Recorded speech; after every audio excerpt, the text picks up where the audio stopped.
అధికారంలోకి వచ్చిన తర్వాత రైతులకు 2 లక్షల రూపాయలు రుణమాఫీ చేస్తామని హామీ ఇచ్చిన సీఎం రేవంత్ రెడ్డి మోసం చేశారని మాజీ ఎమ్మెల్యే బీఆర్ఎస్ ఆదిలాబాద్ జిల్లా అధ్యక్షుడు జోగు రామన్న అన్నారు. పార్టీ కార్యాలయంలో పదవీకాలం పూర్తి చేసుకున్న పార్టీ సర్పంచులకు జోగు రామన్న సాలువాలు వేసి సత్కరించి అభినందనలు తెలిపారు. ఈ సందర్భంగా రామన్న మాట్లాడుతూ గ్రామాలే దేశానికి పట్టుకొమ్మలన్న మహాత్మా గాంధీ మాటలను నిజం చేసేలా మాజీ సీఎం కేసీఆర్ గ్రామాల అభివృద్ధి ప్రత్యేక కృషి చేశారన్నారు. ప్రతి గ్రామానికి ట్యాంకులను నిర్మించి నీటిని అందించిన ఘనత బీఆర్ఎస్ దేనని తెలిపారు. కాంగ్రెస్ ఇచ్చిన హామీలను పూర్తి స్థాయిలో అమలు చేసే విధంగా ప్రతిపక్ష బాధ్యతను నెరవేరుస్తామన్నారు.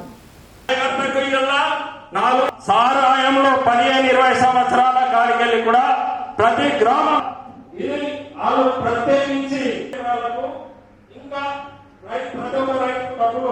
లేదు సార్, ఇది ఒకటి ప్రత్యేకించి 15 రోజుల వరకు ఎవరి అయితే జిల్లాలో జరుగుతుంది. మొన్న ఏ రైతులలో 3 రోజులకే రావడం జరిగింది. 3 రోజులు కుక్కలకు వేసుకుంటా ఫోటో దిగుతారు. సంబంధించిన నాయకులు ఉన్నారని చెప్పి కోరుకుంటున్నాం.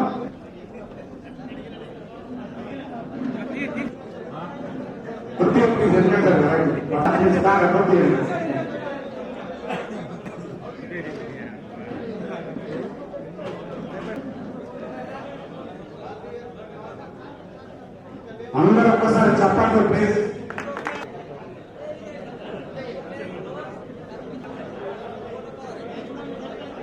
కొద్దిగా ఖచ్చితంగా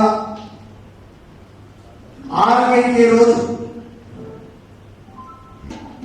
నల్గొండ మీటింగ్ ఉన్నప్పటికీ మళ్ళా రేపటి నుంచి పెళ్లిల సీజన్ ఎక్కువ. ఎట్టి పరిస్థితుల్లో ఈరోజు గౌరవ మీరు సర్పంచ్ లేదాక మీరు సర్పంచులనే ట్రీట్ చేస్తుందని చెప్పిన గౌరవ సర్పంచులు, గౌరవ ఉప సర్పంచులు, కొంతమంది వచ్చినటువంటి వార్డు సభ్యులు కావచ్చు, సర్పంచ్ తోటి ఉప సర్పంచ్ గారితో నిత్యము మీ గ్రామ అభివృద్ధిలో వారితో పాటు ఉంటున్నటువంటి వారు కావచ్చు.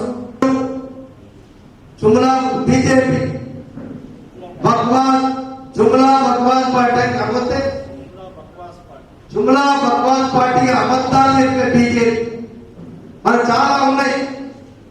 ఇక పాత మహిళల గురించి 15 లక్షల రూపాయల డాక్రా మహిళల ఖాతాల విషయంలో కావచ్చు, రైతుల డబల్ ఆమదాని విషయంలో కావచ్చు, 2 కోట్ల ఉద్యోగాలు నిరుద్యోగ యువతులకు కావచ్చు. ఇలా అనేక మంది నీరజ్ మోదీ ఆ మోదీలకు 12 లక్షల కోట్ల రూపాయలు ఇలా ఎన్డీఏకి ఉంటే కేసును మాఫీ చేసి వాళ్ళకే తప్పించినటువంటి పార్టీ నరేంద్ర మోడీ గారి ప్రభుత్వం. అంటూగా 10 వ్యక్తులకు 12 లక్షల కోట్ల రూపాయలు వసూలు చేసే డబ్బుని కూడా మాఫీ చేసినట్టే మరి పెట్రోల్ డీజిల్ ధరలు కానీ గ్యాస్ సిలిండర్ కానీ ఇలా భారతీయ జనతా పార్టీ చుమ్లా బద్మాష్ పార్టీ ఇలా నరేంద్ర మోడీ భారతీయ జనతా పార్టీ. మీకు తెలిసి ఎలా ఏం జరిగింది మొన్న పార్లమెంట్ లో కూడా. మరి ఇలా మీరు చూడండి ఒకసారి, ఇలా మనం చర్చ జరగాలంటే ఢిల్లీలో కూడా ఇలా రైతులు ధర్నా చేస్తా ఉన్నారు. దేని కొరకు ధర్నా చేస్తా ఉన్నారు? ఇలా ఎరువుల పైన మళ్ళా కూడా కేంద్ర బడ్జెట్ లో 8% ఎరువుల పైన కూడా ధరలు వేసి ఇది కేంద్ర ప్రభుత్వం చేతిలో ఉంది. ఇలా మొత్తం ఢిల్లీ వైపు రైతులు లక్షలాది మంది రైతులు ఇలా ఢిల్లీలో ధర్నా చేస్తా ఉన్నారు. అందుకొరకే ఇటువంటి మరి వాళ్ళకి ఏదైతే చెప్పినటువంటి మాటలు ఇలా ఎరువు బస్తా కూడా ఇలా ఏదైతే మనకి 50 కిలోల డిఏపో యూరియా ఉంటే దాన్ని 45 కిలోలకి తగ్గించి 5 కిలోల ఎరువు బస్తా కూడా తగ్గించి 8% రేటు పెంచుతా ఉన్నారు. అందుకొరకే రైతులు ఇవన్నిటిపైన కూడా అక్కడ ధర్నా చేసే కార్యక్రమం తీసుకుంటా ఉన్నారు. అందుకొరకే మనము ఇలా పంటలు ఇప్పుడు సోయాబీన్ ఉండలేరు కదా, సోయాబీన్ కొనమని చెప్పి అడగాల.